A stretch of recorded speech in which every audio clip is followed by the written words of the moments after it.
Hello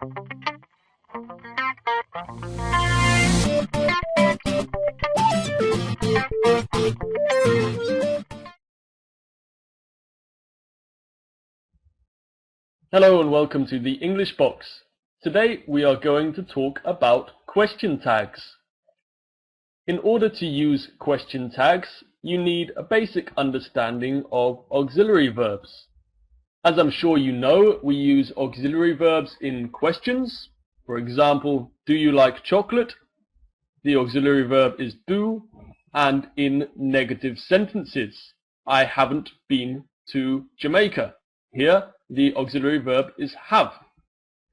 But we also use them in a number of different situations. For example, we use them to avoid repeating a sentence or repeating ourselves. For example, I've never been to Wales, but Rob has. Here the auxiliary verb is to have. We also use them to give a short answer to a question. Did you watch the football? Yes, I did. Here the auxiliary verb is do in the past. We also use them to deny what somebody says. Your parents are rich. No, they're not. And here the auxiliary verb is to be. We use them to show interest and surprise when responding to another sentence. I'm not feeling at all well. Oh dear, aren't you? And we also use them to express agreement with the speaker. For example, I'll write the essay tomorrow, so will I. Here the auxiliary verb is will. We also use auxiliary verbs in question tags. So how do we structure and how do we form a question tag? Well, if you look at the whiteboard in front of you, there is an explanation. So to form a question tag, you need to take the auxiliary verb and the subject of the main sentence and invert them, change them around. If the auxiliary is positive in the main sentence, it needs to be negative in the question tag.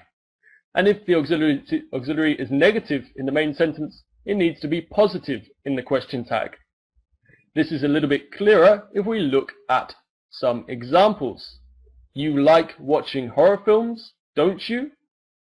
And you don't like watching horror films, do you?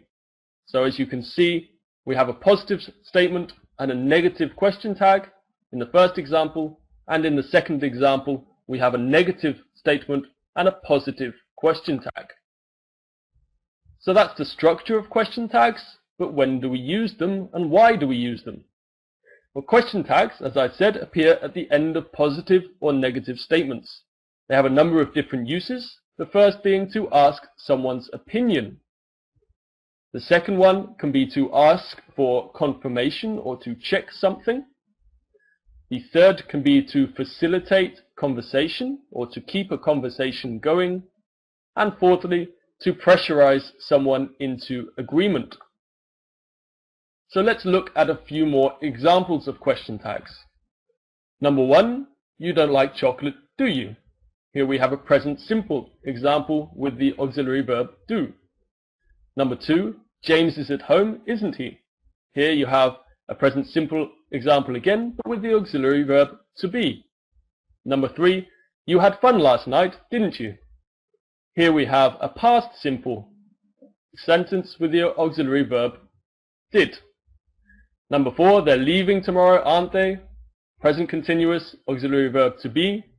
Number five, you can play the guitar, can't you? Present simple with the auxiliary verb can. 6, they'd like to come too, wouldn't they? Here you have a conditional form with the auxiliary verb would. And they shouldn't eat fast food, should they? Here you have a present simple form with the auxiliary modal should. There are a couple of situations in which you should be careful about the question tag that you use.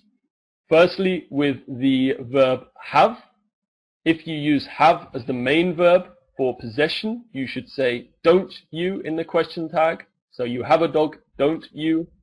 And if you use have got for possession, you should use haven't you in the question tag.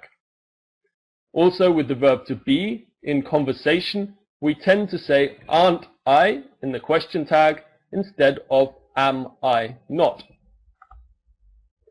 Okay, here are a couple of exercises for you to complete.